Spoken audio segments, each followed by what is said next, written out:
기도하겠습니다.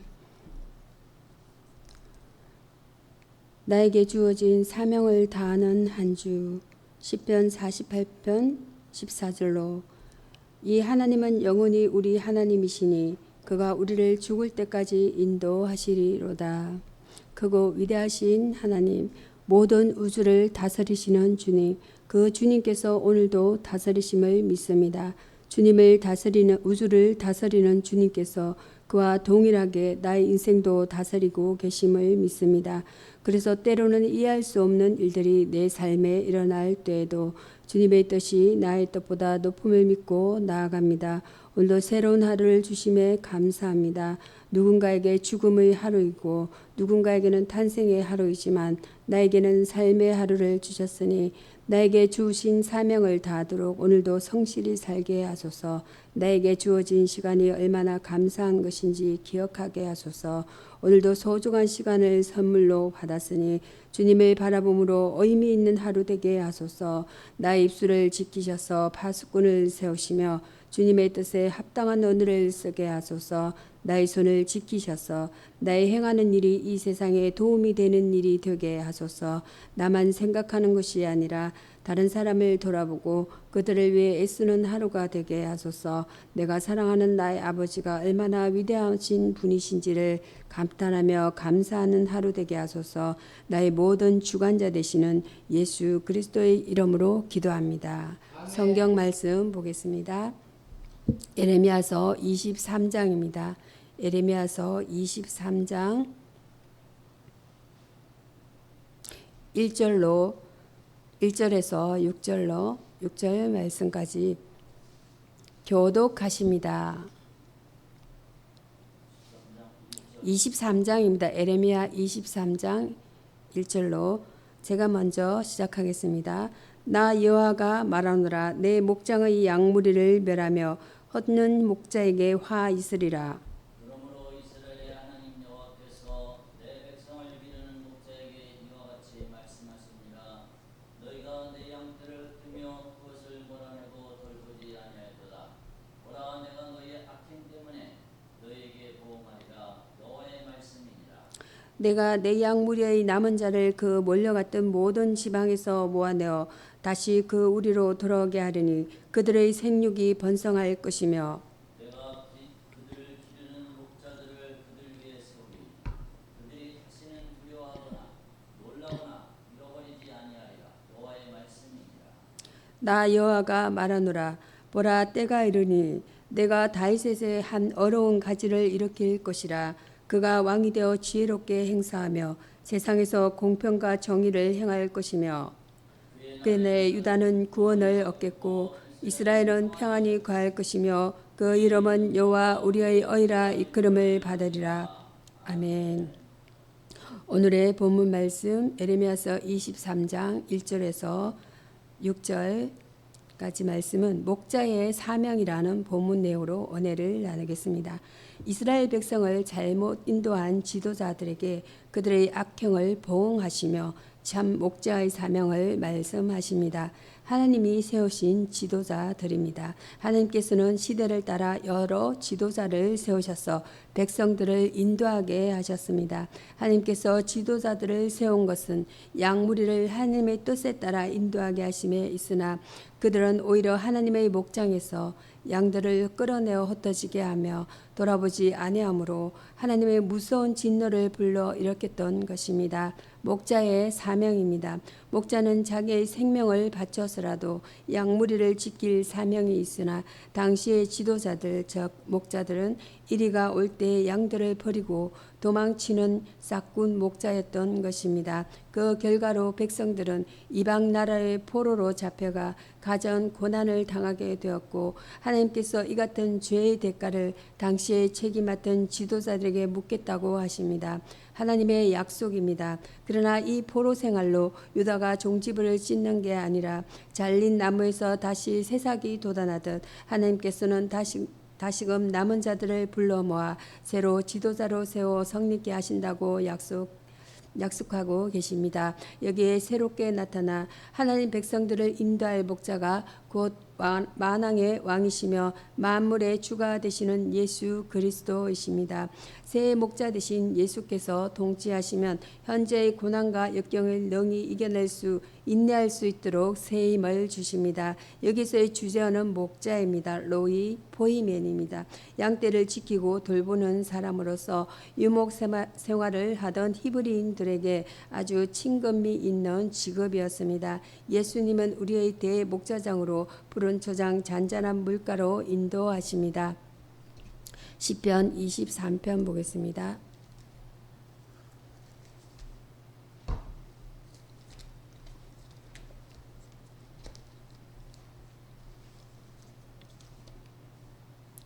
시편 23편 교독하십니다. 여호와는 나의 목자시니 내가 부족함이 없으리로다. 그가 나를 푸른 풀밭에 누이시며 쉴만한 물가로 인도하시는도다. 내 영혼을 소생시키시고 자기 이름을 위하여 의의 길로 인도하시는도다. 내가 사망의 음침한 골짜기로 다닐지라도 해를 두려워하지 않을 것은 주께서 나와 함께 하심이라. 주의 지팡이와 막대기가 나를 안위하시나이다. 주께서 내 원수의 목전에서 내게 상을 베푸시고 기름으로 내 머리에 바르셨으니 내 잔이 넘치나이다. 나의 평생의 선하심과 인자심이 정녕 나를 따르리니 내가 여호와의 집에 영원히 거하리로다. 아멘. 아멘. 시편 23편 1절로 6절 말씀은 여호와의 목자이라는 본문 내용 은혜를 나누겠습니다. 본문은 선한 목자 되시는 하나님과 그의 사랑스러운 양떼의 성도와의 관계가 언급되고 있습니다. 여호와의 목적은 부족함이 없는 세계입니다. 1절과 2절 되겠습니다. 여호와는 나의 목자라는 말은 단순한 이론이 아니라 체험을 통해서 얻어진 신앙 고백입니다. 푸른 초장이란 말은 풍요를 상징하는 것으로 인간이 통치하는 곳에는 불평과 다툼이 있어도 하나님의 통치가 미치는 곳에는 항상 모든 것이 풍부함을 보여줍니다. 세상에서 그 경험할 수 없는 최대의 복으로 넘쳐 흐르고 있습니다. 여호와의 목장은 안식이 있는 세계입니다. 2절과 4절입니다. 쉴만한 물가는 문자적으로 천천히 흐르는 물가 즉 평안과 휴식이 있는 곳이란 의미입니다. 인간은 하나님으로부터 단절될 때 그 영혼은 공고함에 처하게 되어 영적인 무거운 압박으로 결국에는 하나님께 대한 영혼의 무감각한 상태에 빠지게 됩니다. 그러나 주님은 공고함에 처한 영혼들을 생명수 푸른 강가로 인도하십니다. 여호와의 목장은 평화가 있는 곳입니다. 4절입니다. 지팡이는 길 잃은 양떼를 인도하는 데 쓰이는 것을 지칭하며 막대기는 맹수들의 공격을 저지하는 데 사용한 일종의 호신구로 분류하는 것이 일반적입니다. 사망의 엄침한 골짜기 같은 세상에서 하나님의 의지하고 따르는 자들에게 하나님의 보호자와 인도자가 되어 주시기 때문에 두려움이 없고 생활 속에서 평화를 누리게 됩니다. 여호와의 목장은 부족함이 없으며 안식과 평화가 충만한 곳임을 알아야 합니다. 여기서의 주제어는 충만입니다. 소바 플레로마 하나님께서 그 영으로 그 자녀들의 마음을 풍성케 하는 것을 말합니다. 또한 애정하신 일을 성취하여 결국에 이르게 하는 것을 뜻하기도 합니다. 시편에 이어서 사무엘하입니다. 사무엘하 7장입니다. 사무엘하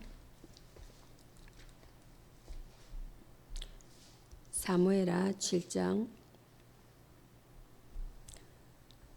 사무엘하 7장은 1절에서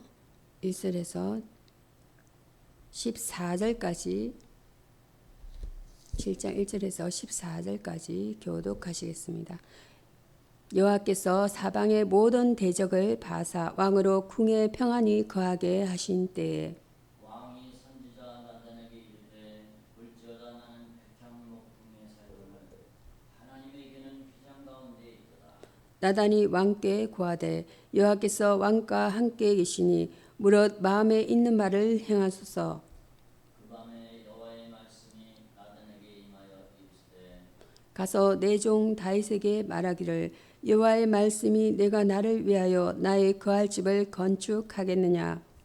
내가 이스라엘 자손을 애굽에서 인도해내던 날부터 오늘까지 집에 살지 아니하고 장막과 성막 안에서 다녔나니 무릇 이스라엘 자손으로 더불어 행하는 곳에서 내가 내 백성 이스라엘을 먹이라고 명한 이스라엘 어느 지파에게 내가 말하기를 너희가 어찌하여 나를 위하여 백향목 집을 건축하지 아니하였냐고 말하였느냐. 그러므로 이제 내 종 다윗에게 이와 같이 말하라. 만군의 여호와께서 이와 같이 말씀하시기를 내가 너를 목장 곧 양을 따르는 데에서 데려다가 내 백성 이스라엘의 주권자로 삼고 내가 어디를 가든지 내가 너와 함께 있어 내 모든 대적을 내 앞에서 멸하였은즉 세상에서 존귀한 자의 이름같이 내 이름을 존귀케 만들어 주리라. 내가 또 내 백성 이스라엘 위하여 한 곳을 정하여 그를 심고 그를 거주하게 하고 다시 옮기지 못하게 하며 악한 종류로 전과 같이 그들을 해하지 못하게 하며 전에 내가 사사를 멸하여 내 백성 이스라엘을 다스리던 때와 같이 않게 하고 너를 모든 대적에게서 벗어나 평안케 하리라. 여호와가 또 내게 이르노니 여호와가 너를 위하여 집을 이루고 내 수완이 차서 내 자손들과 함께 누울 때 내가 내 몸에서 날 내 씨를 내 뒤에 세워 그의 나라를 견고하게 하리라. 저는 내 이름을 위하여 집을 건축할 것이요 나는 그 나라를 위하 영원히 경극케 하리라. 압독하십니다. 나는 그 아비가 되고 그는 내 아들이 되리니 저가 만일 죄를 범하면 내가 사람 막대기와 인생 채찍으로 징계하려니와. 아멘. 오늘의 본문 말씀 사무엘하 7장입니다. 1절에서 14절입니다. 먼저 1절에서 7절 말씀은 다윗이 받은 복이라는 본문 내용으로 언해를 나누겠습니다. 다윗이 하나님의 성전을 지으려고 마음을 갖기까지 하나님이 주신 복은 매우 큰 것입니다. 모든 대적을 파했습니다. 다윗이 왕위에 오른 때는 이스라엘 주변에 그만한 세력을 가진 이방 세력들이 많이 있었습니다. 그들은 틈만 나면 이스라엘을 침략하여 노력하여 갔습니다. 그러나 다윗이 이스라엘의 왕이 된 다음 다윗은 하나님의 은혜를 입어 주변의 모든 나라들을 정복했습니다. 이제 감히 이스라엘을 넘볼 나라가 없게 되었습니다. 아름다운 궁에서 살았습니다. 다윗은 헤브론에서 7년 6개월 동안 왕위에 있었습니다. 그러다가 통일 왕국을 이루면서 예루살렘으로 이주해 다윗성을 건설하고 백향목 궁을 지어 그곳에서 지냈습니다. 이는 다윗의 나라가 부강하고 태평하며 정치적으로도 안정되었음을 의미합니다. 이와 같이 다윗은 풍요롭고 태평한 세월을 보낼 수 있었습니다. 하나님을 사모하는 마음을 가졌습니다. 다윗은 법궤를 예루살렘으로 옮겼으나 하나님의 궤를 모실 장소가 없음에 때에 안타까운 마음을 가집니다. 그리고 성전을 건축하려고 결심합니다. 그의 이러한 뜻은 하나님이 허락하시지 않아 이루지 못했지만 이 사실을 통해 그가 하나님을 얼마나 사랑하는지는 분명하게 드러내 보였습니다. 다윗은 하나님의 사랑을 많이 받은 사람입니다. 또한 사랑받는 만큼 하나님 앞에 바르게 산 사람이었습니다. 여기서의 주제어는 복입니다. 에세르 마카리오스입니다. 성경은 모범적인 경건한 사람에게 축복을 선포할 때 복 있는 자 또는 복이 있을지어다라고 표현합니다. 복을 선포하는 말씀으로 산상설교가 가장 널리 알려졌습니다. 이어서 사무엘하 7장 7절에서 14절로 말씀은 거절과 축복이라는 본문 내용으로 언해를 나누겠습니다. 다윗은 성막이 너무 초라하여 성전을 지어 하나님께 봉헌하기를 원했습니다. 존귀한 이름을 보장합니다. 9절입니다. 다윗 자신에 대한 축복입니다. 하나님의 축복은 응답 속에서만 있는 것이 아니라 거절하심 속에도 있습니다. 하나님께서는 다윗에게 너와 항상 함께 하시겠다고 말씀하십니다. 9절입니다. 하나님의 거절에도 불구하고 믿음을 갖고 감사할 때 하나님께서 주신 축복입니다. 주님이 존귀 여기시는 이름을 얻는 자는 복받은 자입니다. 성전 건축은 유보됨입니다. 13절입니다. 다윗 자신에게는 허락되지 않았지만 그의 후손에 의해 성전이 건축될 것을 말씀하십니다. 그렇게도 소원하고 꿈꾸던 일을 비록 자신의 당대에 이루지 못한다 할지라도 후손으로 하여금 이루게 하겠다는 약속과 축복의 말씀입니다. 인생은 미완성의 삶을 살게 마련입니다. 오늘 나의 일에서 하나님의 뜻을 순종하며 최선을 다해야 하겠습니다. 영원한 왕권 보장입니다. 16절이 되겠습니다. 나는 그 나라 위를 영원히 경고케 하리라. 13절입니다. 다윗은 장차 메시아가 자신에게 날 것이라는 이 놀라운 약속의 축복을 받게 된 것입니다. 하나님을 사랑하며 높여 드리기를 소원하며 성전을 건축하기를 갈망했던 다윗에게 주신 큰 축복이며 최종적으로 예수 그리스도를 통해 이루어진 말씀입니다. 성전의 주인이 되시는 예수 그리스도를 머리로 하여 오늘도 그의 몸으로 지어져 가는 거신 축복을 감사해야 합니다. 여기서의 주제어는 보상 2월절입니다. 예수님이 살던 당시의 유대계에서는 하나님의 죄의 벌하고 의의 보상한 것으로 되어 있습니다. 그리하여 유대인의 가르치면 선행은 하나님의 기뻐하신 바 되어 약속된 보상을 받는다고 하였습니다. 신약성경 보겠습니다. 신약성경은 에베소서입니다. 에베소서 2장입니다.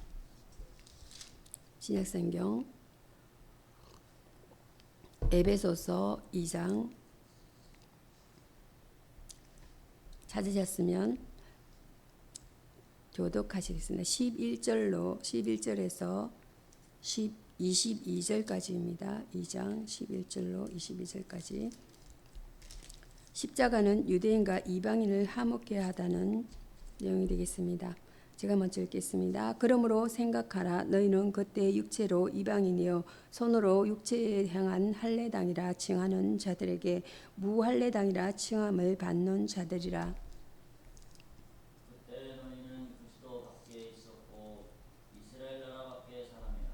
약속의 언약들에 대해는 외인 세상에서 소망이 없고 하나님도 없는 자이니 이제는 전에 멀리 있던 너희가 그리스도 예수 안에서 그리스도의 피로 가까워졌느니라. 그는 우리의 화평이신지라 불로 하늘을 만드사 원수된 것 곧 중간에 막힌 담을 자기 육체로 하시고 원수된 것 곧 의문에 속한 계명의 율법을 자기 육체로 폐하셨으니 이는 둘로 자기 안에서 한 세 사람을 지어 화평하게 하시고 또 오셔서 또 십자가로 이 둘을 한 몸으로 하나님과 화목하게 하려 하시니라. 원수된 것을 십자가로 소멸하시고 또 오셔서 먼데 있는 너에게 평안을 전하고 가까운 데 있는 자들에게 평안을 전하셨으니 이는 그로 말미암아 우리 둘이 한 성령 안에서 아버지께 나아감을 얻게 하려 하십니다. 그러므로 이제부터 너희가 외인도 아니요 손도 아니요 오직 성도들과 동일한 시민이요 하나님의 건속이라. 너희는 사도들과 선지자들의 터 위에 세우심을 입은 자라. 그리스도 예수께서 친히 모퉁이 돌이 되셨느니라. 그의 안에서 건물마다 서로 연결하여 주 안에서 성전이 되어가고 너희도 성령 안에서 하나님의 거하실 처소가 되기 위하여 예수 안에서 함께 지어져 가느니라. 아멘. 오늘의 본문 말씀은 에베소서입니다. 에베소서 2장 말씀 2장 11절에서 21절 화해의 경륜이라는 본문 내용으로 은혜를 나누겠습니다. 신자들은 세상 풍속을 쫓지 말고 바울처럼 나된 것은 하나님의 은혜로 된 것이니 하면서 하나님께서 준비하신 화해의 경륜 속에서 살아가야 합니다. 그리스도 밖에 있던 이방인입니다. 에베소 교회의 현재와 가까운 과거의 차이는 그때 육체로 이방인이요 너희는 그리스도 밖에 있었고로 나타납니다. 그들은 그리스도 안에서 유대인에게 접붙임이 되기 전에는 이방인이었습니다. 로마서 11편 17절로 18절 17절에서 18절로 이방인은 출생과 교육에서 차별당했으며 하나님의 백성이라는 자긍심을 가진 유대인에게 무할례당이라는 비영적인 이름으로 경멸받았습니다. 11절입니다.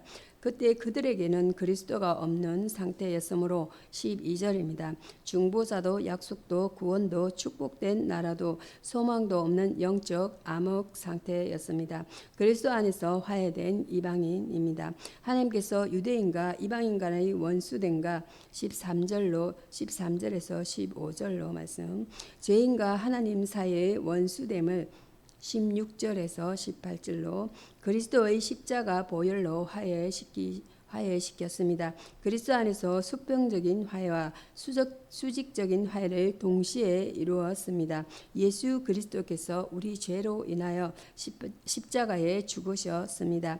예수의 피로 벽이 무너지고 화해가 되었으니 그는 우리의 합평이십니다. 14절과 15절, 17절입니다.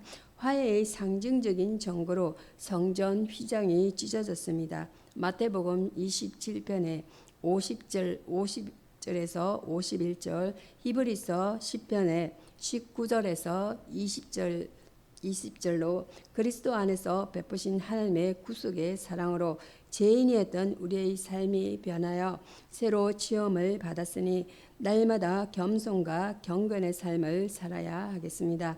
여기서의 주제어는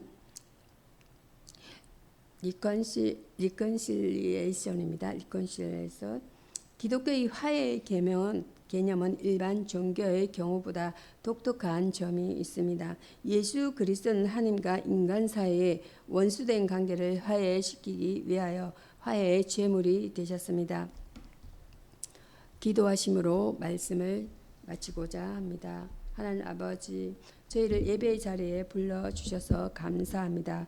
예배 모든 시작과 끝을 주님께서 주관하여 주셨고 저희가 영과 진리로 예배하는 주님께서 찾으시는 예배자들로 예배드리기 원합니다. 아버지, 저희가 지금까지 예배에 대해 소홀히 여겼던 마음을 회개합니다. 한국교회에 충성스럽지 못했던 모습들, 예배에 전심을 다하지 못한 충성되지 않은 모습과 주님 용서하여 주시옵소서. 아버지, 마음을 힘들게 했던 그 시간들도 주님 용서하여 주시옵소서. 아버지, 양과 같은 저희를 불쌍히 여겨 주시옵고 저희 무지함을 긍휼히 여겨 주시옵소서. 오직 너희의 죄악이 하나님과 너희 사이를 갈라놓았고 그의 얼굴을 가려서 듣지 않으시게 함이니라 말씀하셨습니다.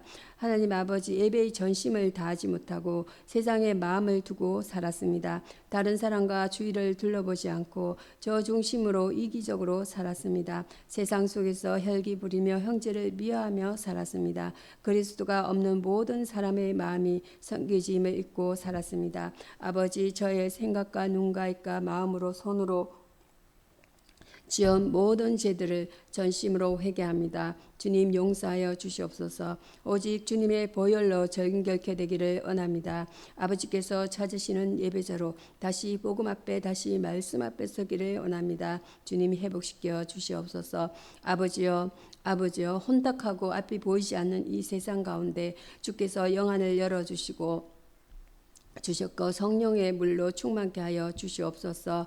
저의 죄악으로 하나님과 저희 사이에 가려져 있지만 회개하고 기도하고 순종함으로 나아갈 때 난공불락의 여리고성처럼 무너져 내릴 것을 믿습니다. 아버지, 대한민국 회복의 영을 부어 주시옵소서. 주여, 대한민국을 회복시켜 주시옵소서. 대한민국에 있는 나쁜 영과 거짓의 영과 어둠의 그 모든 영들을 주 예수 그리스도의 이름과 예수의 병으로 피로 명하노니 멸절될지어다. 대한민국은 다시 회복될지어다. 아버지, 도와주시옵소서. 하나님 아버지, 지금 저에게 주신 고난의 시간을 통해서 하나님을 알게 해주심에, 기도할 수 있게 해주심에, 말씀 보고 돌이키게 회개할 수 있게 해주심에 정말 감사드립니다. 아버지께서 주신 이 시간은 힘들고 절망하라고 주신 시간이 아니라 이미 세상을 이신 아버지께서 회개하고 다시 저희를 말씀 앞으로 복음 앞으로 나오라고 주신 시간임에 정말 감사합니다. 감사합니다. 우리 교회 모든 가정에 성령의 불로 충만케 하여 주시옵소서. 저희는 하나님의 자녀여 영적 존재여 건세자들입니다. 아버지께서 주신 그 권능으로 세상 속 주님의 제자로 영권을 가지고 살아가면서 그리스도 없는 모든 이들의 마음이 섬겨짐을 잊지 말고 그리스도를 전하며 살아가길 소망합니다. 아버지 영적 최전방에서 싸우고 계시는 목사님에게 주님이 늘 함께하여 주시옵소서. 성령의 불로 충만케 하여 주시옵소서. 말씀이 선포될 때마다 길 잃은 주님의 자녀들이 다시 아버지께로 돌아올 수 있게 도와주시옵소서. 주님께서 맡겨주신 사역을 잘 감당케 하여 주시옵소서. 가는 곳마다 성령의 역사가 일어나게 도와주시옵소서. 주님 목사님을 주님의 보혈로 덮어 주시옵소서. 영광과 욕을 강건케 하여 주시옵소서. 감사합니다. 아버지 사랑합니다. 우리 주 예수 그리스도의 이름으로 기도합니다. 아멘.